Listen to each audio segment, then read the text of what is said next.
I was born with nothing, and I died with $1 million locked in a hotel room. For 24 years, I did not step outside room 552. Not once. I wasn't a crazy old woman. I was a system. They said I married a powerful man. The truth is simpler. I turned Benjamin Wood, a compulsive gambler, into an arrangement. By the time he died in 1900, the newspaper, the property, every dollar was already in my name. On March 5th, 1931, I opened the door for the first time. Inside, they found cash in shoeboxes, jewelry in cracker tins, and $500,000 sewn to my body. They drugged me. They cut the money off my waist, and 1,103 people came to claim what I built. My name was Ida Mayfield Wood, and this was my final audit. Chapter 1. The Scream from the Window. The air in this chamber is too clean, a sterile and suffocating kind of purity that tastes of lie and absolute betrayal. For 24 years, I breathed the rich, heavy atmosphere of my own carefully constructed history, a scent composed of fine Havana cigars, the comforting oiliness of petroleum jelly, and the dry, sweet dust of yellowing newsprint. That was the scent of security, the aroma of a woman who had successfully bolted the world outside her sanctuary. But now, in 1932, they have forced me into this fourth-floor cell, scrubbed away my armor, and left me exposed to the harsh light of their modern world. I can hear the rhythmic, heavy thud of boots in the hallway, a constant reminder of the guard they have stationed outside my door. They tell the press it is for my protection, as if the world were clamoring to get in. In reality, that guard is not there to keep the world out, but to keep me in, acting as the jailer of a 94-year-old woman whose only true crime was being more successful at the game of greed than the men who now seek to dismantle her life.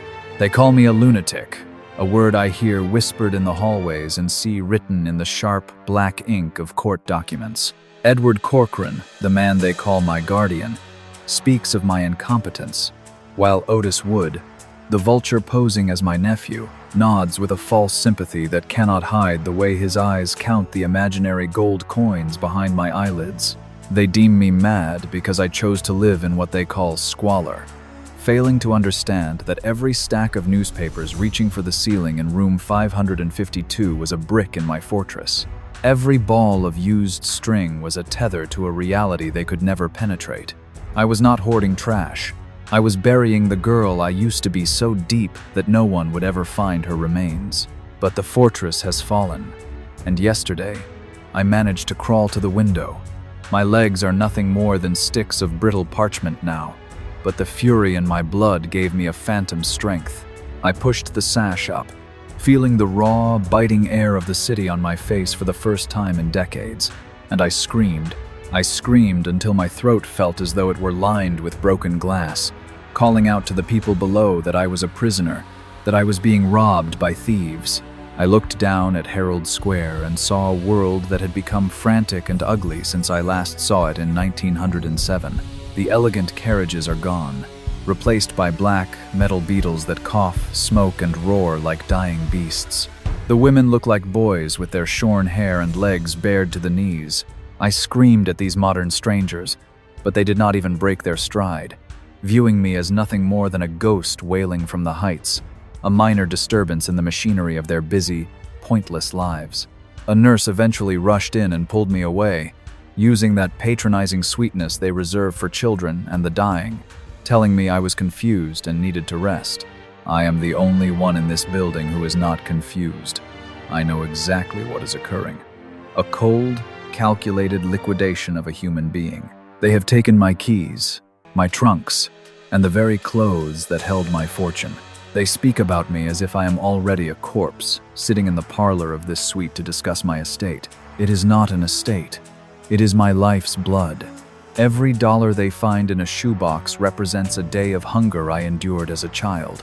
Every diamond pulled from a cracker tin is a secret I kept, a lie I told, or a bridge I burned. I lie here staring at the ceiling, feeling the weight of their judgment. They see a hoarder and a recluse who lost her mind to the shadows, never realizing that I was a genius of preservation. I preserved my beauty with jars of petroleum jelly when the sun would have withered it. I preserved my fortune with cash when the banks would have stolen it, and I preserved my identity with a wall of silence when the truth would have destroyed me. Now the silence is gone, replaced by lawyers whose briefcases are bulging with papers designed to strip me of my name. They want to know who I am, probing for cracks in the story of Ida Mayfield, asking about Louisiana and the Mayfield plantation, and my father, the sugar planter. I give them nothing but bile and the sharp edge of my tongue until they retreat, muttering about my agitation. They do not understand that this agitation is the only thing keeping me alive. If I stop being angry, I will become exactly what they want. A quiet, compliant old woman who dies on schedule so they can divide the spoils. I see the frustration in Otis's eyes as he waits for his inheritance, wanting the reward for a kinship he never honored while I was actually the powerful Ida Wood. He thinks he is entitled to the spoils of a war he never fought. The betrayal is a bitter pill, far more bitter than the sedatives they try to slip into my tea.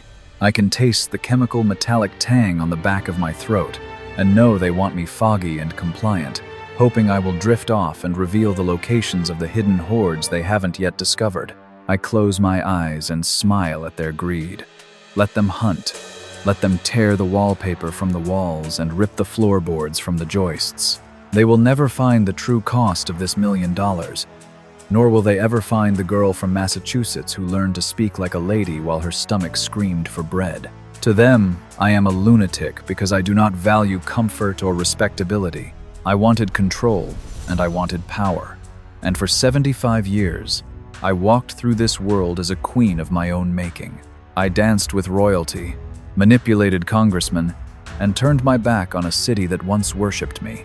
Now I am reduced to a scream from a window that no one hears, but I am not defeated.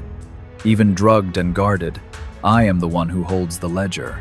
This entire legal circus is just the final chapter of a very long, very successful heist. They can call me a lunatic, but as the darkness gathers at the edges of my vision, I am the one who knows the truth of my victory.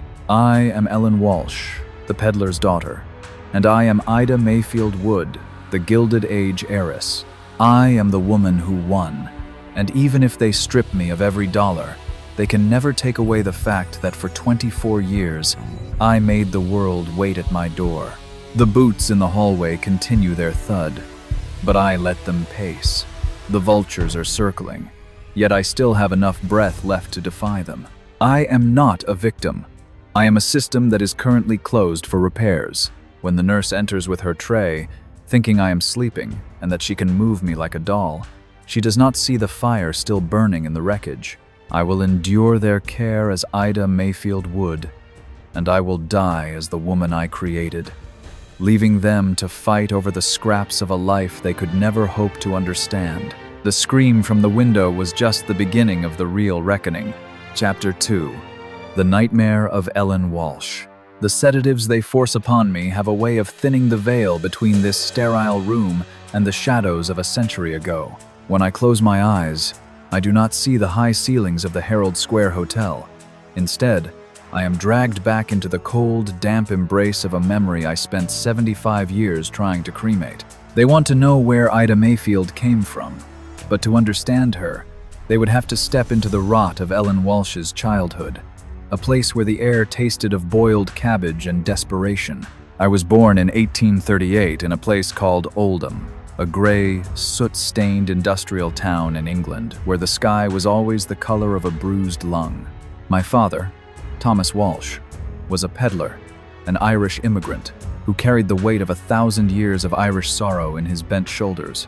He was a man of irregular work and regular failure, a ghost of a man who moved us to Massachusetts when I was a small child, hoping for a salvation that never came. We settled in Malden, a town that felt like a waiting room for the grave, where the Irish were packed into tenements like cattle meant for slaughter. My earliest memory is not of a mother's lullaby, but of the sound of an empty stomach. It is a hollow, gnawing roar that sits in the center of your being. a physical ache that makes you want to eat the very walls of the house. In that house, there were 11 children, 11 mouths always open, 11 pairs of eyes watching every crust of bread as if it were a holy relic. My mother, Anne Crawford Walsh, was a woman aged by the relentless machinery of childbearing and poverty. She had been born in the Dublin slums and carried the stench of them in her skin, a permanent musk of hopelessness that no amount of cheap soap could ever wash away. She taught us to be humble, to keep our heads down, to accept our station as the laborers and the servants of the world. I hated her for it.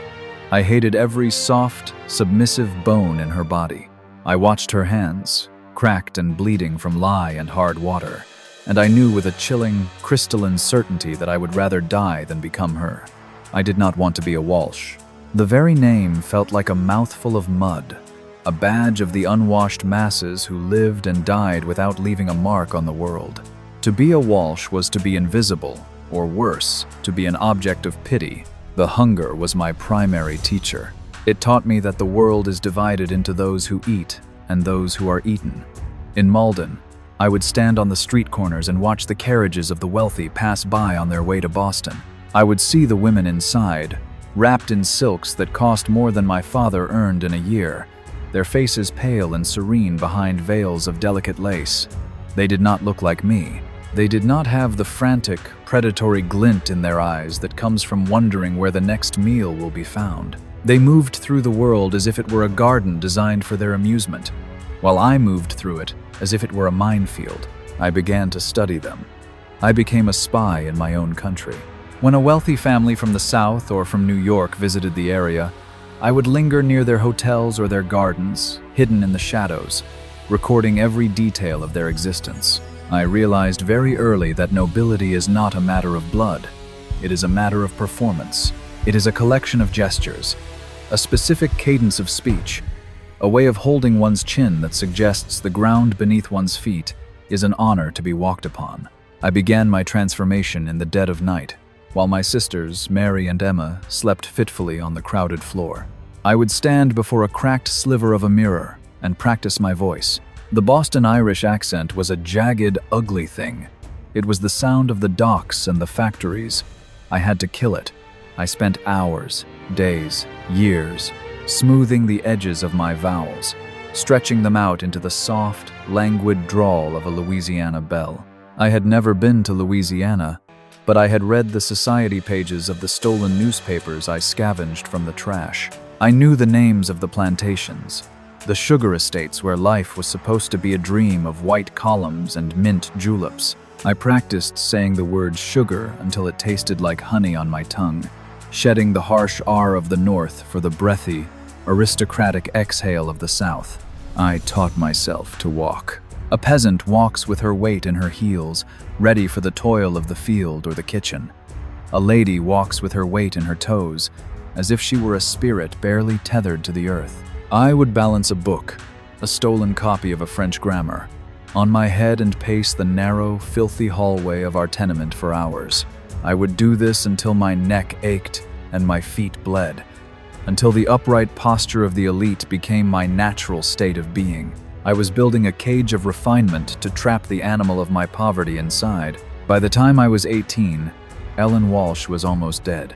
I had renamed myself Ida Ellen Walsh, a bridge between the two worlds, but even that was not enough. The name Walsh had to be incinerated. It was a lead weight. I searched the newspapers for a name that sounded like old money, a name that felt like a landscape of rolling hills and English manor houses. Mayfield. It was perfect. Ida Mayfield. It sounded like spring, like wealth that had been sitting in a bank since the beginning of time.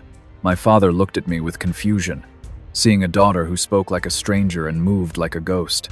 He didn't understand that I was not his daughter anymore. I was a project of my own design. I convinced Mary to follow me. She was weak, a follower by nature, but she had the same dark, delicate beauty that I possessed. I told her that if we stayed in Malden, we would be dead by 30, buried in a pauper's grave with the rest of the Walsh clan. I told her we were going to New York, and we were going to be Mayfields. I remember the day we left. The air was thick with the smell of the sea and the smoke of the factories. My mother cried, her tears leaving tracks in the soot on her face, but I felt nothing. No, that is not true. I felt a savage, burning relief. As the train pulled away from the station, I looked at my hands. They were clean. I had spent the last of my meager savings on a pair of white cotton gloves. To the world, those gloves were a sign of modesty.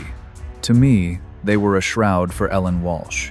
I began to fabricate the history of the Mayfields of Louisiana with the precision of a master clockmaker. My father would be Henry Mayfield, a man of immense wealth and even greater discretion. My mother would be a Crawford, a descendant of the Scottish Earls of Crawford, bringing the blood of kings into the humid air of the American South. I memorized the names of the parishes in Louisiana, the types of trees that grew there, the way the light fell across the Mississippi. I created a world so vivid that I began to believe it myself. If you tell a lie for 70 years, the truth becomes the stranger. When I arrived in New York in 1857, I was 19 years old and I was a masterpiece. I had no money, no connections, and no home, but I had the carriage of a duchess and a story that was bulletproof. I checked into a modest boarding house, but I did not act like a boarder. I acted like a resident of a palace who was temporarily inconvenienced by a tragedy I refused to discuss. People do not question those who project an absolute, unwavering authority.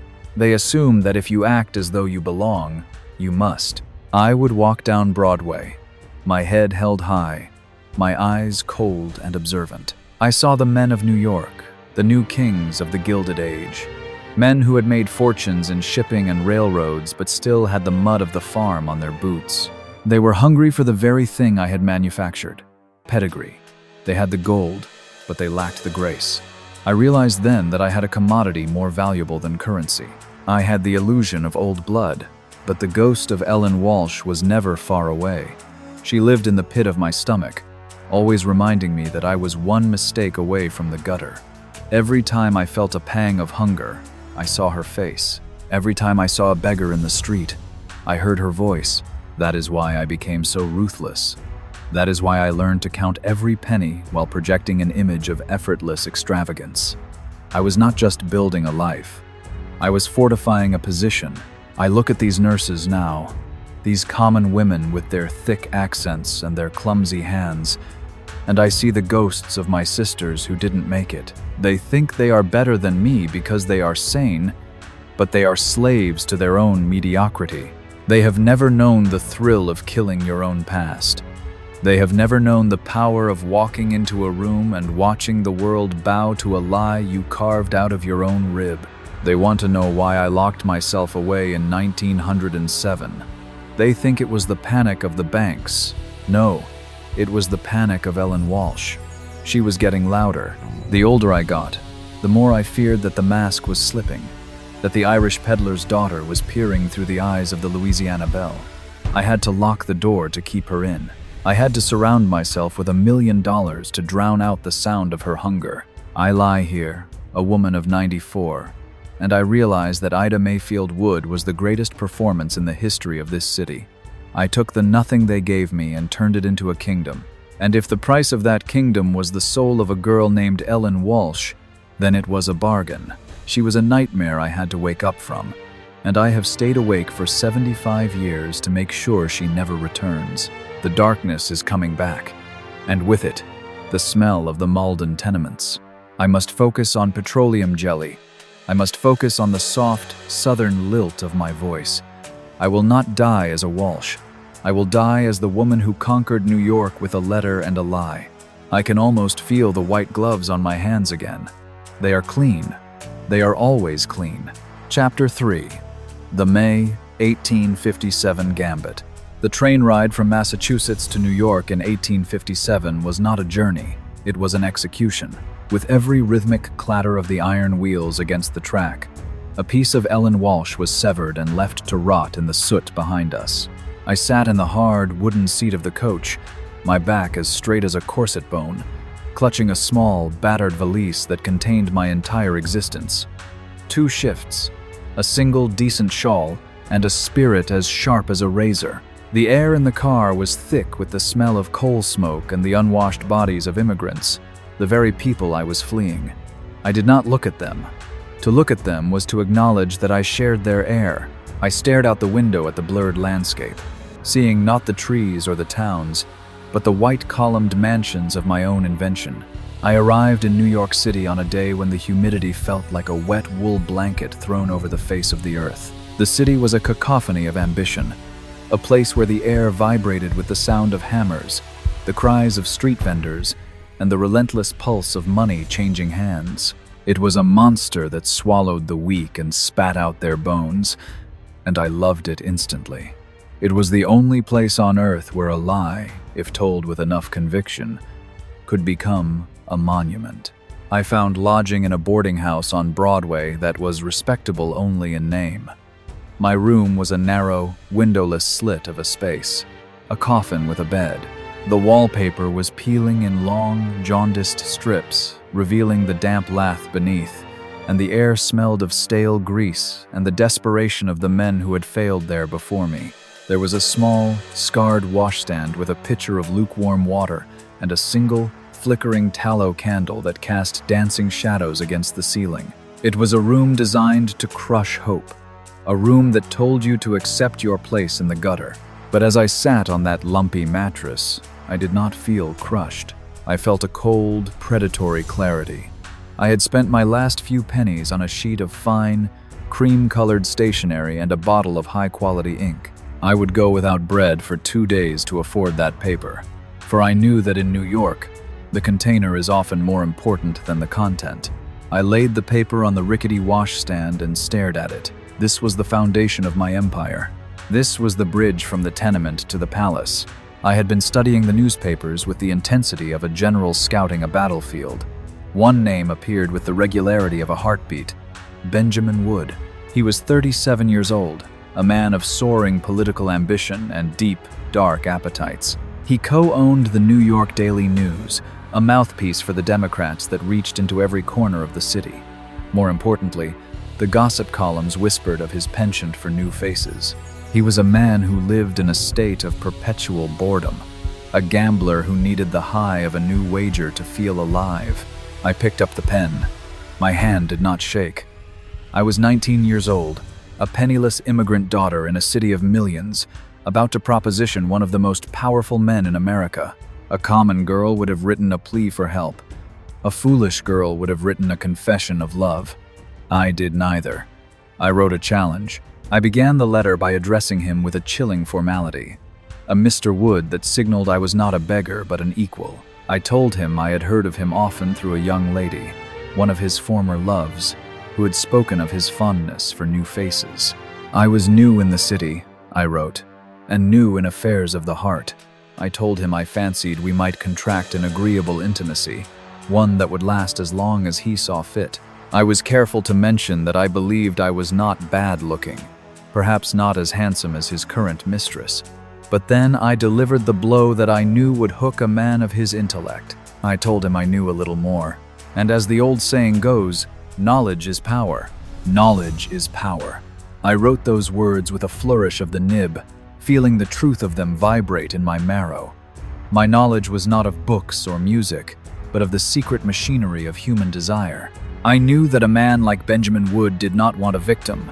He wanted a mirror. He wanted a woman who was as cynical and as ambitious as he was. A woman who could play the game without the messy interference of morality. I told him to address his reply to a post office box on Broadway, stating when we might meet. I sealed the envelope with a drop of wax, pressing my thumb into it as if I were signing a death warrant. When I walked to the post office to mail it, the streets felt different. The carriages of the wealthy no longer seemed like distant stars. They felt like prizes I had already won. I returned to my suffocating room and waited. The hunger in my stomach was a dull roar, but the fire in my mind was brighter. I spent those days practicing my Louisiana drawl until the words felt like velvet.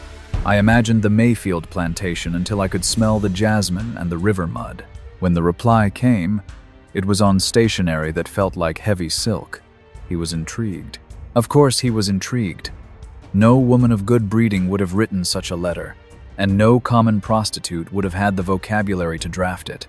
I had positioned myself in the only space that matters, the space of the mysterious exception. Our first meeting took place in a discreet parlor. I wore my only decent dress, a dark silk that I had mended until my eyes ached, and I had applied just enough petroleum jelly to my face to give it the translucent, ethereal glow of a porcelain doll. I walked into the room with the measured, airy grace I had practiced in the Malden tenements, my chin tilted just high enough to suggest a pedigree that went back centuries. Benjamin Wood was a man who looked like he had lived 3 lifetimes in one. His eyes were the eyes of a hawk, sharp, restless, and deeply suspicious. He looked at me, not as a man looks at a woman, but as a gambler looks at a new deck of cards. I did not curtsy. I did not blush. I looked back at him with a steady, unblinking gaze that told him I saw through the congressman, through the publisher, and straight into the man who couldn't stop betting on the turn of a card. I spoke of the South. I spoke of the sugarcane rustling in the breeze and the grand, slow life of the Louisiana aristocracy. I spoke of a family tragedy that had left me alone in the North, a story of fallen grandeur that explained my presence without inviting investigation. I watched him listen. I watched the boredom leave his face, replaced by a spark of genuine curiosity. He thought he had found a fallen angel, a southern belle in distress who had the audacity of a street urchin. He did not know he had met his match. He did not know that the girl sitting across from him was the most dangerous thing in New York, a woman who had nothing left to lose and everything to gain. By the end of that hour, I was no longer a boarder in a windowless room. I was the mistress of Benjamin Wood. As I walked back to my boarding house that night, the air felt sweet, even through the city's stench. I looked up at the stars and thought of Ellen Walsh. I hoped she was cold. I hoped she was terrified, because I was going to bury her so deep that even God wouldn't be able to find her. I was Ida Mayfield now, and the world was about to learn that knowledge, my kind of knowledge, was the greatest power of all. Chapter 4. The artificial light of the Gilded Age. The morphine they inject into me now brings a strange, flickering light to the back of my eyelids, a golden glare that reminds me of the ballrooms of 1860. They think I am drifting into a senile stupor, but I am merely attending a different party. I am back in the swirling heat of the Academy of Music, surrounded by 3,000 souls, each one a jewel in the crown of New York's vanity. This was the peak of the mountain I had climbed. This was the moment Ellen Walsh was finally, officially, replaced by a goddess of the Gilded Age. The Prince of Wales, the future King Edward VII, had come to the city, and New York had lost its collective mind. Every matron in the city was clawing for a glance. Every merchant was sweating through his tuxedo for an invitation. And there I was, Ida Mayfield, on the arm of Benjamin Wood, wearing a gown of Worth silk imported from Paris that cost more than the entire street of my childhood. The fabric was a pale, shimmering cream, encrusted with seed pearls that felt like tiny, cold tears against my skin. Around my neck sat a river of diamonds, stones that caught the gaslight and shattered it into 1,000 shards of predatory brilliance. I remember the moment the music swelled, a waltz that felt like it could lift the very roof off the building. The prince stood before me, a young man with the weight of an empire already settling into his features. He reached out a hand, and as I placed mine within it, I felt a surge of triumph so intoxicating it nearly made me lightheaded. I was dancing with the heir to the British throne. I, the daughter of an Irish peddler who had died in the dirt, was being led across the floor by royalty. But as we spun, the silk of my dress rustling like the wings of a trapped bird, a cold, sharp needle of fear pricked at my heart. What if he could smell the Malden tenements on my breath? What if, in the middle of a turn, my tongue slipped and a jagged piece of the Walsh accent cut through my southern drawl? Every smile I gave was a tactical maneuver. Every flutter of my fan was a shield. I looked into the prince's eyes and saw not a man, but a mirror reflecting the perfection of my lie. I was a masterpiece of artificiality, a creature built of whalebone corsets, French lace, and absolute audacity. I wasn't just dancing. I was committing a high-stakes robbery in front of 3,000 witnesses, and they were all applauding me for it. Then came 1861, A year when the air in New York turned metallic with the scent of approaching war. Benjamin took me to see the president-elect, Abraham Lincoln, as he passed through the city on his way to his inauguration. The setting was far more somber than the prince's ball. A reception filled with men in dark coats and faces etched with the looming tragedy of the Union. When I stood before Lincoln, I was struck by the sheer, devastating honesty of his face.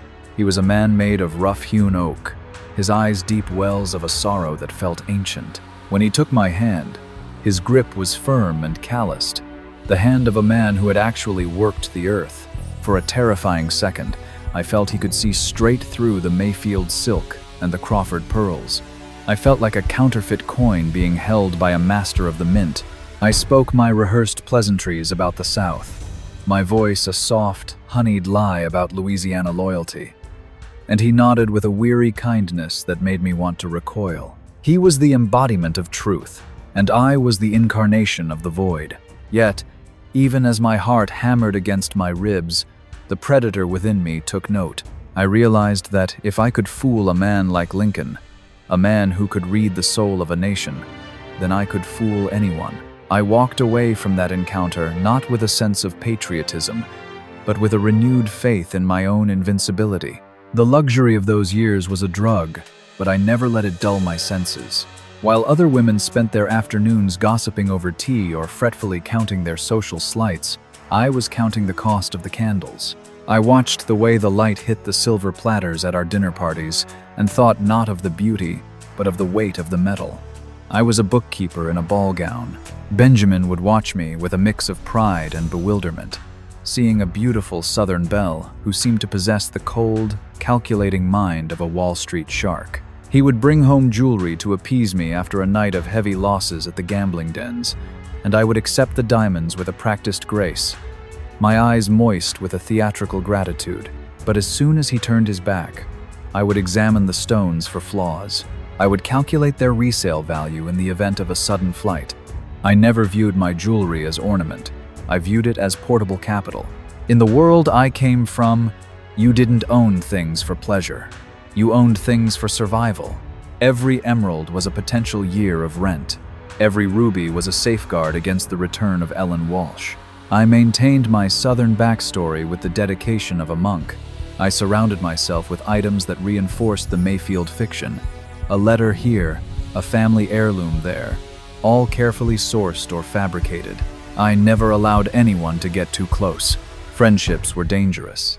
They invited intimacy, and intimacy invited questions. I kept the women of New York at a distance with a frostiness that they mistook for aristocratic hauteur. They thought I was being exclusive. In truth, I was being defensive. Sometimes, in the quiet hours of the morning, after the gas lights had been turned low and the smell of expensive cigars still lingered in the heavy velvet curtains, I would look at myself in the mirror. I would see the woman who had danced with the prince and met the president, and I would feel a savage, lonely pride. I had beaten them. I had taken their rules and their pedigree and their gilded society, and I had used it as a stage for my own elevation. But the fear never truly left. It was a low, constant hum beneath the music of the waltz. It was the shadow that followed me into the most brightly lit rooms. I knew that the higher I climbed, the further I had to fall. I knew that New York was a city that loved to build monuments only so it could have something to tear down. That is why I became so cold. That is why I stopped trusting the very light I had sought.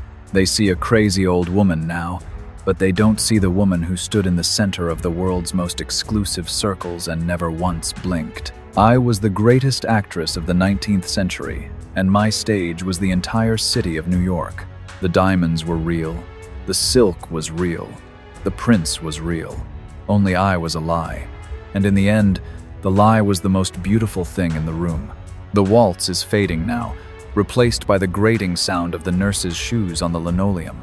The golden light is turning gray, but I can still feel the weight of that prince's hand on mine. He never knew. None of them ever knew. And that, more than the money, is my greatest victory. Chapter 5. The Ruthless Audit of a Gambler's Soul. Benjamin Wood was a man possessed by the green felt and the rattling of the dice. To the world, he He was a titan of the Democratic Party and the voice of the New York Daily News. But to me, he was a leaking vessel. He had a hole in his soul that only the adrenaline of a wager could fill. While other wives wept into their lace handkerchiefs over their husbands' gambling debts, I did something far more productive. I turned his addiction into my primary source of revenue. I remember the night I proposed the arrangement. We were in our private study, the air thick with the smell of his expensive Havanas and the faint, metallic scent of the coins he constantly shuffled in his pockets. He had just lost a staggering sum at the Manhattan Club, money that could have bought a block of tenements. He expected a scene, a woman's hysterics. Instead, I sat across from him, my face a mask of porcelain calm, and offered him a contract with the devil. I told him I would never again utter a word of reproach regarding his gambling. He could stay out until the milkman arrived. He could bet on the turn of a card or the speed of a horse until his heart was content. But there was a price. For every dollar he won, 50 cents belonged to me, delivered in cash, immediately. And for every dollar he lost, that was his burden alone. I would not contribute a single penny from my household accounts to cover his failures. He laughed at first, thinking it a charming eccentricity of his Southern belle. He did not realize he was signing over his empire. Benjamin was a brilliant man, but he suffered from the gambler's fatal flaw. He believed in his own luck. I, however, believed only in mathematics. Over the next 30 years, that agreement acted as a giant hydraulic press, slowly but surely squeezing the wealth from his pockets into my private vaults.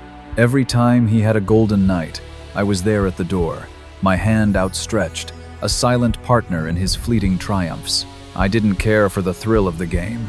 I cared only for the tax I levied upon it. But the gambling winnings were merely the appetizers. I wanted the main course, the New York Daily News.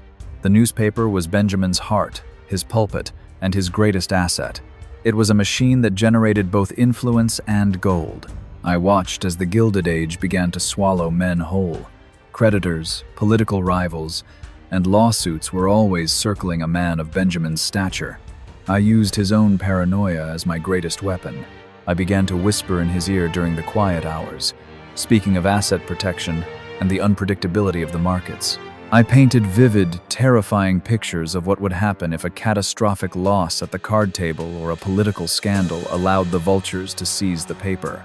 I suggested, with the practiced innocence of a devoted wife, that the safest place for the Daily News was in my name. After all, who would suspect a delicate lady of the South of harboring a media monopoly? I wasn't asking for a gift. I was offering a sanctuary. Slowly, the transfers began. A block of shares here, a piece of property there. I made myself his most reliable creditor. When he was short on cash for a particularly high-stakes game, I was the one who provided the loan, at interest. I was no longer just his wife. I was his banker. I kept a ledger of his debts to me that was more meticulous than any bank's records. I was the only person in New York who knew exactly how much Benjamin Wood was worth, because I was the one who was systematically reducing that worth to zero. By the 1880s, the power dynamic had shifted entirely. In public, I was still the rigid, beautiful Mrs. Wood, sitting upright in our carriage as we paraded up Fifth Avenue. I played the role of the supportive spouse to perfection, standing by him during his terms in Congress, nodding at his political speeches. But in the private confines of our home, the roles were reversed. He was the supplicant, and I was the authority. He had to ask me for the funds to maintain his lifestyle. The newspaper, the very ink that moved the city, belonged to Ida Mayfield.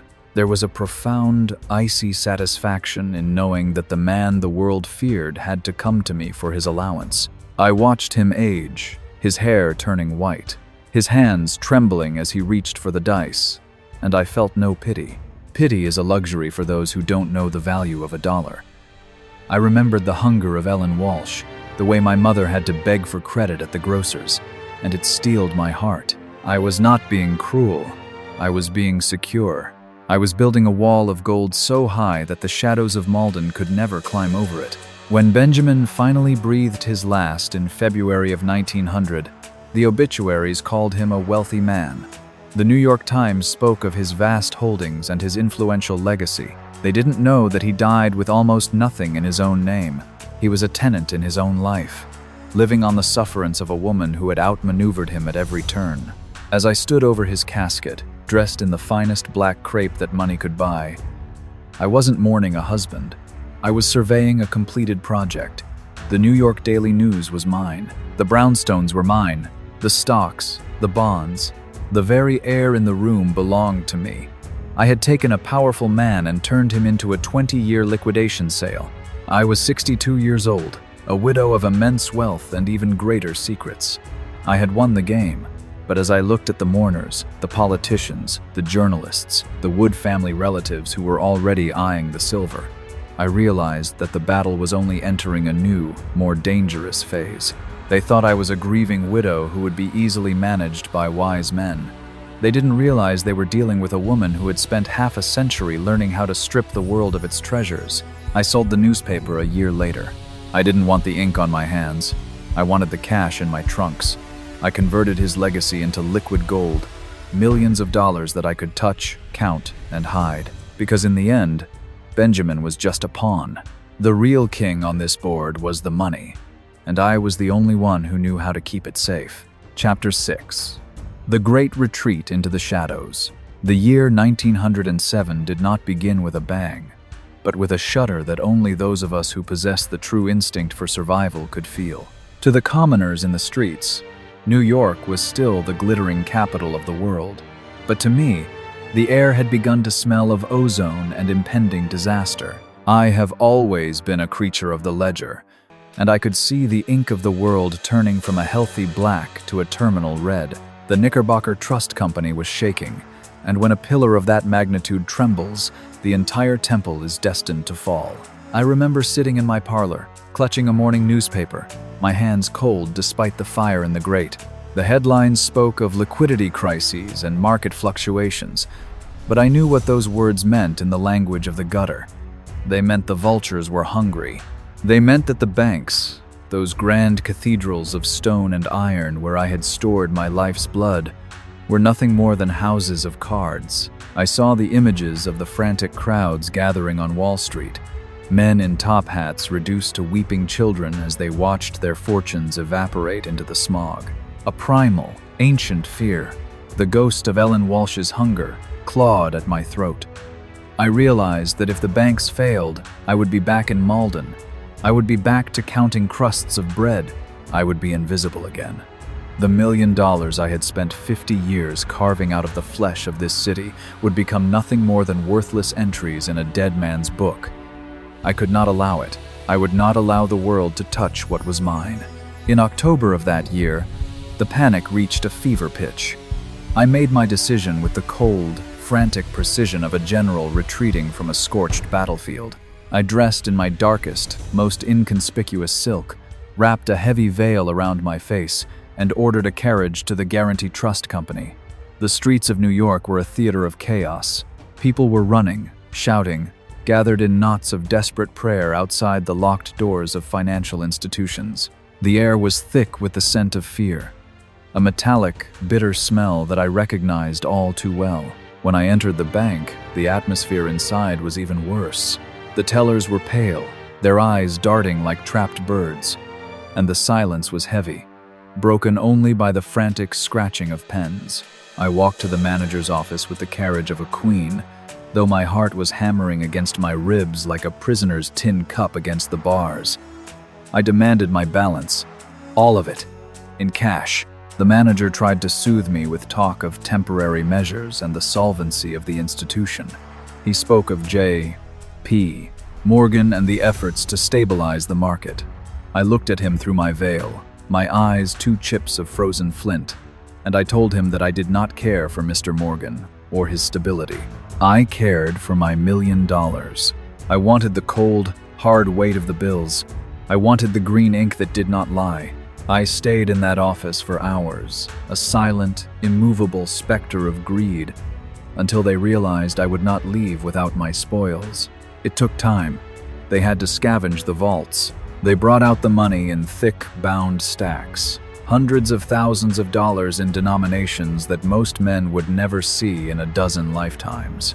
There were the rare $10,000 bills, crisp and smelling of the treasury, and piles of smaller currency that filled the heavy leather satchels I had brought with me. I watched them count every single bill. I watched their fingers tremble as they handled my fortune. To them, it was a sum beyond comprehension. To me, it was my only hope for oxygen. When the last satchel was buckled, I hired 2 armed guards to escort me to the carriage. I felt as though I were carrying a child, a heavy, inanimate child made of paper and gold. We moved through the panicked streets of New York like a funeral procession. Every face I saw through the carriage window looked like a thief. Every man in a dark coat was a banker who wanted to steal my deposits. Every beggar was a Walsh relative coming to reclaim their blood. The world had become a predatory forest, and I was the only one with the sense to hide. I did not go to a mansion. I did not go to a country estate. Those places were too exposed, too difficult to guard. I went to the Herald Square Hotel. It was a place of transit, a place where people were expected to be anonymous, where the staff was paid to be incurious. I had already secured room 552, a 2-room suite on the 5th floor. It was small, cramped, and overlooked the frantic heart of the city, but it was high enough to be a tower and hidden enough to be a grave. I remember the struggle of getting the trunks and the satchels up the stairs. I did not trust the elevators. They were mechanical traps that could fail at any moment. We hauled the weight of my life up 5 flights, step by grueling step. My sisters, Mary and Emma, were already there, waiting in the shadows like faithful hounds. They didn't ask questions. They knew the fear because it was theirs too. When the last trunk was dragged across the threshold, I tipped the porters with the last of my public money and I closed the door. Click. The sound of the bolt sliding home was the sweetest music I had ever heard. I turned the key, and then I turned the secondary latch. I draped the heavy velvet curtains over the windows, blotting out the sight of the thieving world and the treacherous sky. We were inside. We were safe. In the center of the parlor, surrounded by the leather bags and the wooden trunks, I felt a profound, exhilarating peace. I opened one of the bags and ran my hands over the stacks of bills. The texture was exquisite. The slight grit of the paper, the smell of the ink, the sheer physical reality of $1 million. This was the only truth left in a world of lies. I looked at Mary and Emma. We were 3 women who had spent our lives pretending to be something we weren't. And now, we were 3 ghosts who had successfully died before our time. I told them that we were not to leave. Not for food, not for air, not for God himself. The world outside was a furnace of ruin, and we would stay in the cool, dark safety of our own making. We have everything we need, I whispered, though there was no one but the shadows to hear me. I began to hide the money. Some went into the shoeboxes I had saved. Some went into the empty cracker tins that littered the table. But the most precious part, the $10,000 bills, I kept for myself. I spent that first night in the room with a needle and thread, my eyes straining in the dim candlelight. I sewed a heavy canvas pouch, and inside it, I placed the $500,000. I tied it around my waist, tight against my skin, under my corset and my chemise. It was heavy, a constant, bruising reminder of my victory, but I would never take it off. It became a part of my body, a golden womb that would never give birth. As the days turned into weeks and the weeks into months, the world outside room 552 faded into a distant, unpleasant memory. We developed our rituals. We ordered our milk and our crackers through a crack in the door, passing the coins with a gloved hand, never showing our faces. We stopped cleaning. Why clean? Dust was just another layer of protection, a gray shroud that softened the edges of our imprisonment. I realized then that I had finally achieved absolute authority. In this room, there were no banks to fail, no husbands to gamble my wealth away, no society to judge my pedigree. I was the mistress of $1 million and 2 rooms of silence. I had withdrawn my fortune, and in doing so, I had withdrawn my soul. They call it a retreat into madness, but it was the most rational act of my life. I saw the fire coming, and I stepped into the cellar. Let the world burn. Let the Gilded Age turn to ash. I was Ida Mayfield Wood, and I was the only woman in New York who was truly, absolutely free. Because I was the only one who had the courage to lock herself in. The door remained closed. The world continued its frantic, pointless spinning, and in the darkness of room 552, I began my long, quiet watch over the only thing that had ever been real. Chapter 7. The Fortress of Solitude and Petroleum Jelly. 24 years. It is a lifetime for some, a mere blink for a monument, but for me, it was a long, slow evaporation of the world. Inside room 552, time did not flow like a river. It thickened like the petroleum jelly I applied to my skin, becoming a heavy, translucent amber that preserved us in a state of living decay. The world outside transformed. Empires fell, and a great war turned the soil of Europe into a graveyard. But inside our two-room universe, the only thing that changed was the height of the paper towers and the depth of the shadows. The atmosphere of our fortress was an exquisite, private miasma. It was a thick, textured air that you did not merely breathe, you wore it. The dominant note was the scent of Havana cigars, the same expensive brands Benjamin had favored, which I smoked one after another until the velvet curtains were saturated with the smell of old power and burnt ambition. To the hotel staff who whispered outside our door, it must have smelled like a gentleman's club gone to seed. But to me, it was the incense of my own sovereignty. It masked the smell of the unwashed sheets and the rotting scraps of fish we ate raw to avoid the prying eyes of the hotel's kitchen. Then there was the Vaseline. Hundreds of jars, piled like transparent skulls in the corners of the bathroom. Every day, for hours that stretched into eternities, I sat before my mirror and massaged that thick, tasteless oil into my face. I moved my fingers in the same circular patterns I had used when I was 19, pushing the years back, smoothing the skin until it was as tight and pale as a drumhead. I was obsessed with the preservation of the mask. If Ida Mayfield's face remained smooth and translucent, then Ida Mayfield remained real. I did not care that my hair was turning into a wild, white thicket or that my body was becoming a skeleton draped in rags. My face was my currency, the last piece of the Southern Belle I refused to surrender to the dust. Mary and Emma were the silent acolytes in this temple of the void.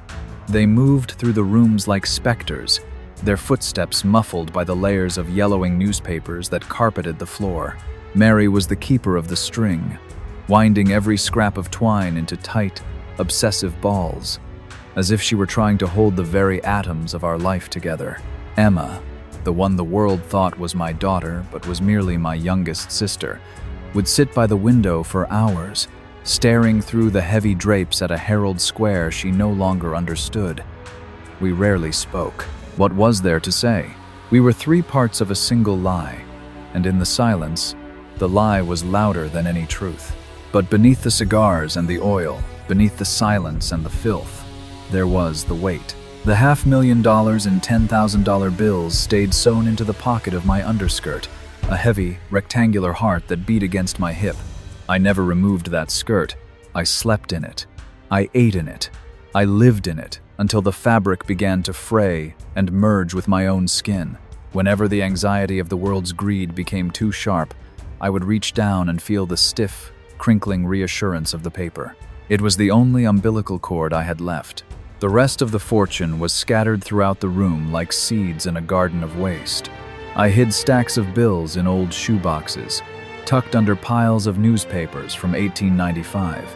I stuffed diamond necklaces and ruby bracelets into empty cracker tins, burying them beneath layers of stale crumbs. To a thief, it would look like a mountain of trash. To me, it was a sophisticated defensive network. I took a perverse joy in the irony. The more I lived like a beggar, the more secure my millions became. The world only robs those who show their gold. It ignores those who smell of Copenhagen snuff and petroleum jelly. Sometimes, a maid would knock, or a new manager would attempt to insist on sanitary inspections. I would stand behind the door, my hand on the bolt, and unleash a torrent of refined, aristocratic vitriol until they fled. I used my southern drawl like a whip, reminding them of my status, my husband's name, and my right to be left in peace. They were terrified of me, the crazy widow Wood, and I cultivated that terror. It was my most effective security measure. As long as they thought I was mad, they would not look closely enough to see that I was merely careful. The years bled into one another. 1910, 1920, 1930. My skin remained smooth, a porcelain lie on a dying frame. Mary grew quieter, her string balls larger. Emma's eyes grew cloudier. We were a trio of mummies in a gilded tomb, and I was the high priestess who kept the candles burning with the smoke of Havana. I didn't miss the sun. I didn't miss the theaters or the balls or the fake smiles of the Astors and the Vanderbilts. In room 552, I had achieved the ultimate Gilded Age dream. I had more money than I could ever spend, and I had absolutely no one to answer to but myself. I had locked the door on the Irish slums, and I had locked the door on the New York snobs.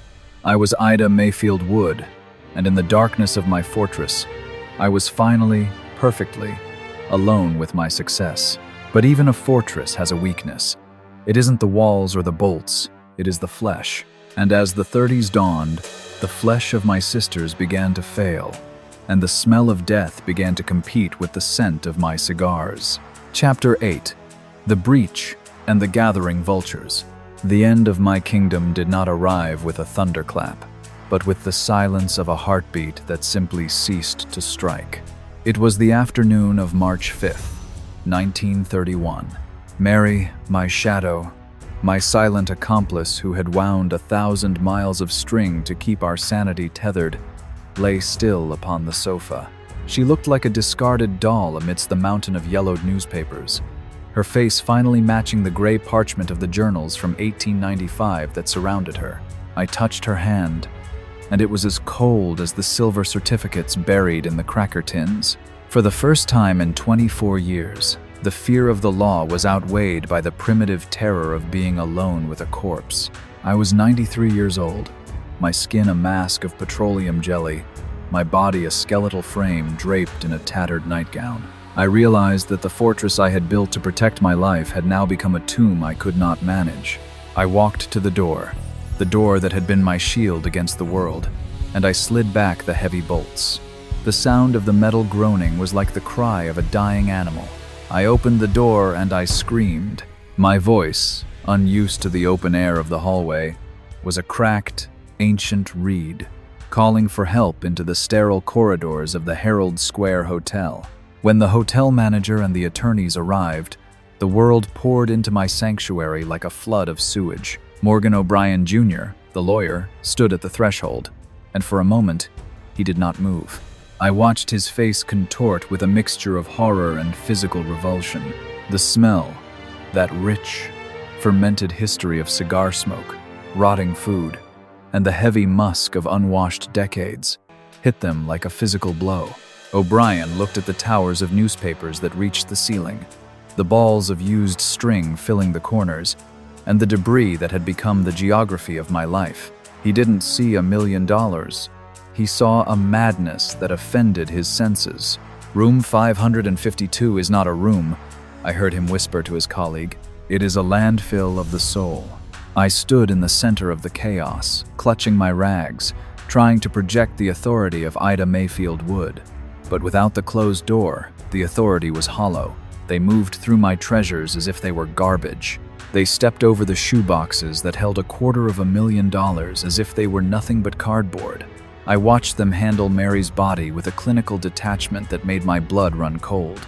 They were the scouts of the modern world, and they were already appraising the ruins. The news of the recluse of Herald Square spread through the city like a contagion. Within days, the vultures began to gather. They didn't come with flowers or prayers. They came with petitions and attorneys.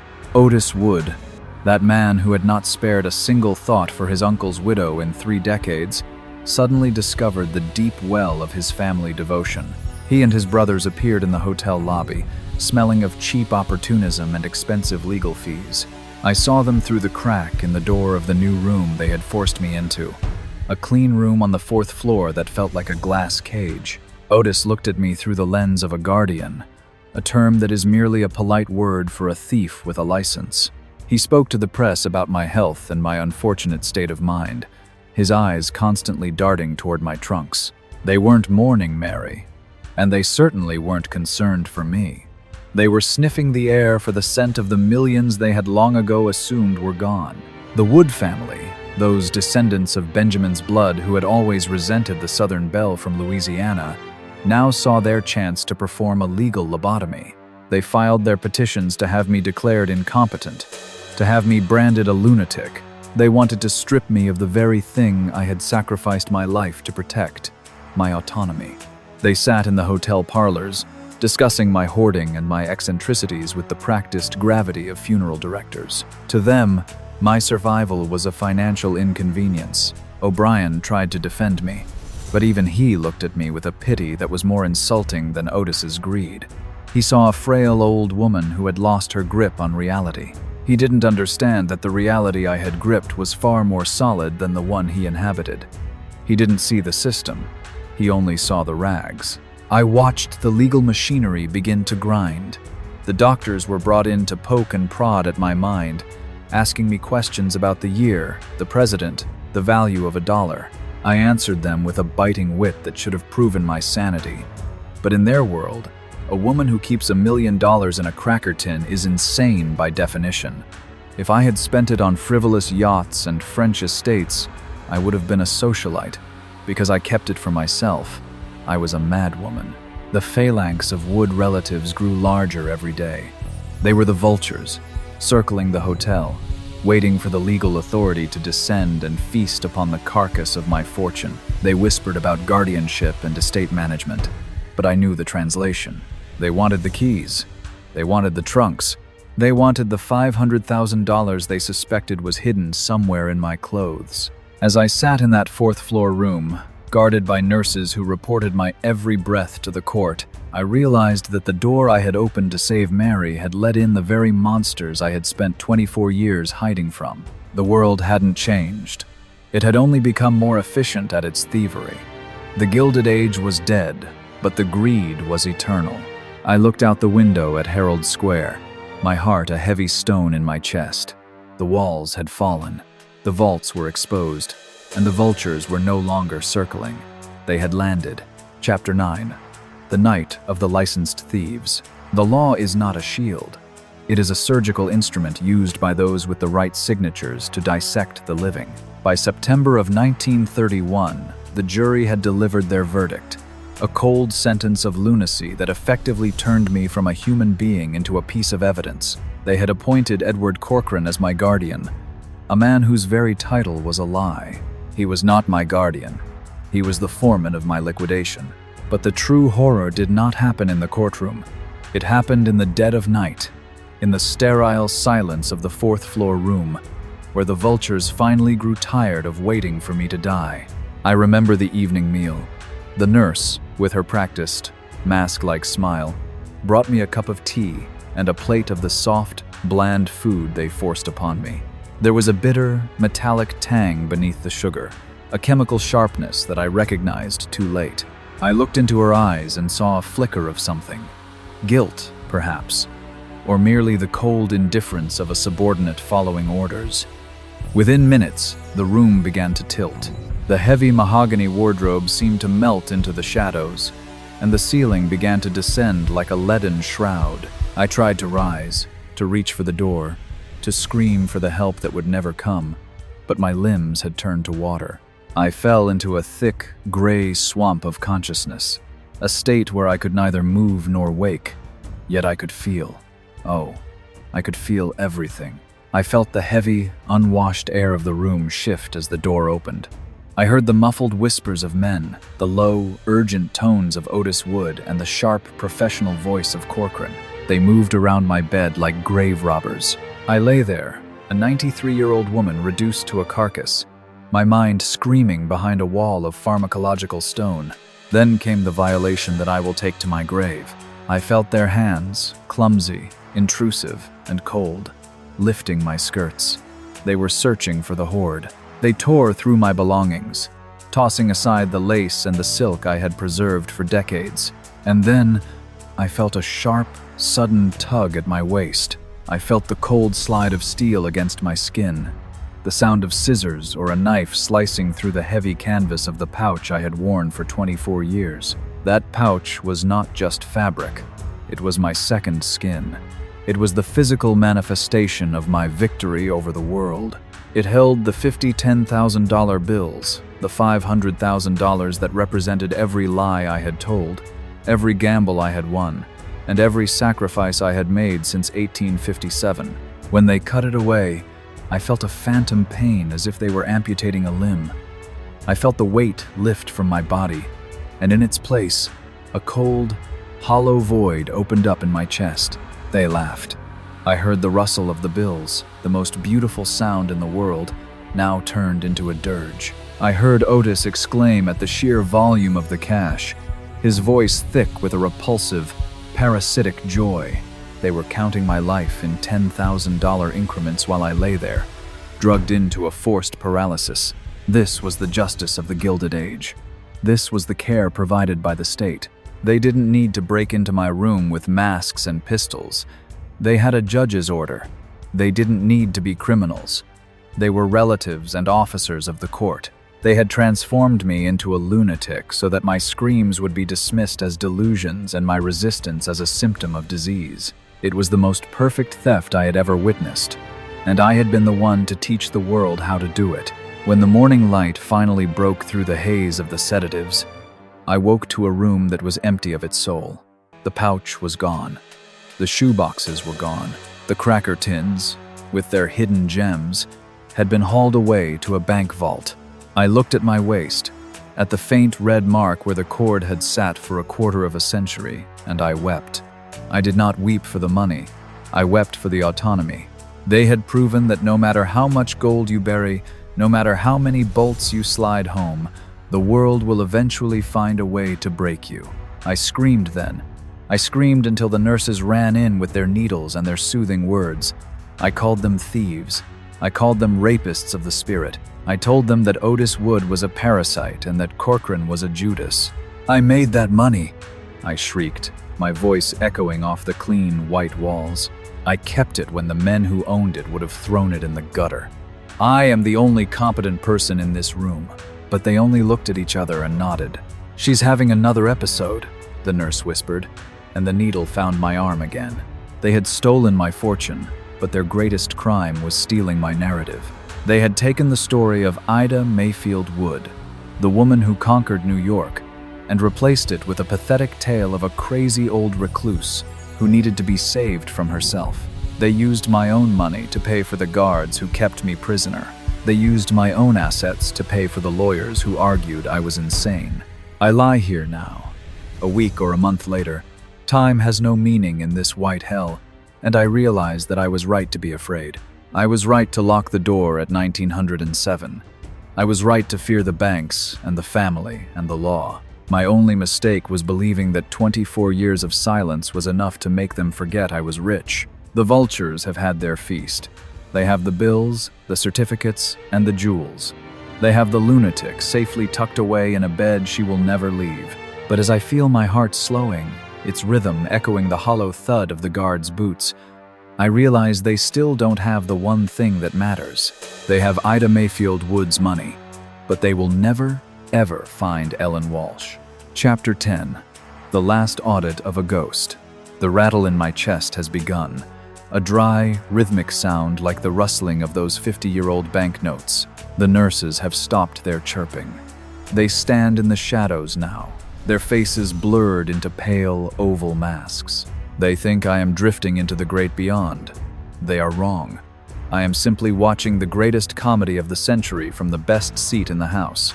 Beyond this room, the world is in a frenzy. I can feel the vibrations of it. 1,103 people. 1,103 vultures, all screeching, clawing, and lying under oath to claim a piece of the Mayfield fortune. It is exquisite. They have traveled from the bayous of Louisiana and the hills of Scotland, armed with forged Bibles and fabricated family trees, all to prove they are related to a woman who never existed. They are fighting over the ghost of Ida Mayfield, a creature I sculpted out of thin air and pure ambition. Let them spend their last pennies on lawyers. Let them lie until their tongues rot. They are chasing a shadow, and the shadow is laughing. The lawyers, led by that relentless Joseph Cox, have finally found it. They found the pink ledger, the Rosetta Stone of my deception. I kept it tucked away, a small, stubborn fragment of truth that I could never bring myself to burn. In it, I recorded the names: Thomas, Anne, Mary, Emma, the dates of births in Oldham and deaths in Massachusetts. The truth is out now, spreading like ink in a basin of clear water. The Southern Belle is dead. The Louisiana plantation has dissolved into the gray soot of a Malden tenement. I am Ellen Walsh. I have always been Ellen Walsh. The irony is a cold, sharp blade. The Wood family, with their high-handed arrogance, has been cast out of the counting house. The Mayfield claimants have been branded as frauds. The law, in its blind, mechanical wisdom, has decided that my fortune belongs to the blood, not the blood I chose, but the blood I fled. 10 people, 10 strangers who carry the Walsh name are to be the recipients of my life's work. They are cousins and distant kin who live in the very poverty I spent 75 years escaping. They are people who have never tasted a Havana cigar, never felt the weight of Paris silk, and never dared to look a prince in the eye. They will receive $90,000 each, a king's ransom in this wretched depression. Because of a biological accident, they will eat well because I chose to starve. They will be secure because I lived in a state of perpetual terror. I spent my entire existence ensuring that no one could take what was mine. I outmaneuvered the gamblers, the bankers, the politicians, and the snobs. I built a fortress that lasted 24 years, and in the end, the law simply reached over my dead body and handed the keys to people who didn't even know I was alive. All that hoarding, all that suspicion, all those years of applying petroleum jelly to a mask. For what? To provide a windfall for 10 peasants who will never understand the cost of a single dollar they spend. My vision is failing. The clean room is finally darkening. I can see the girl from 1857 standing at the foot of the bed. She is wearing white cotton gloves, and she is smiling. She knows the secret that the 1,103 claimants will never grasp. Money is not a tool for living. It is a shroud. I wrapped myself in it so tightly that I forgot how to breathe. I turned my identity into a currency, and I traded my soul for a ledger that wouldn't balance. I thought I was the system, but I was merely the fuel. They will bury me soon. They will struggle to decide which name to carve into the stone, but it won't matter. The earth doesn't care about pedigrees. The worms don't distinguish between a Walsh and a Mayfield. I leave this world as I entered it, surrounded by people who want something from me. But as I take my final audit, I realize the ultimate joke. I am taking the secret of how it felt to be Ida Mayfield to the grave, and I am leaving the world with nothing but the paper. I was born with nothing. I died with $1 million. And yet, as the darkness closes in, I cannot remember the last time I was actually touched by a human hand that didn't want to reach into my pockets. The audit is closed. The balance is 0. My name was Ida Mayfield Wood. My soul was Ellen Walsh. But the money was the only thing that was ever real.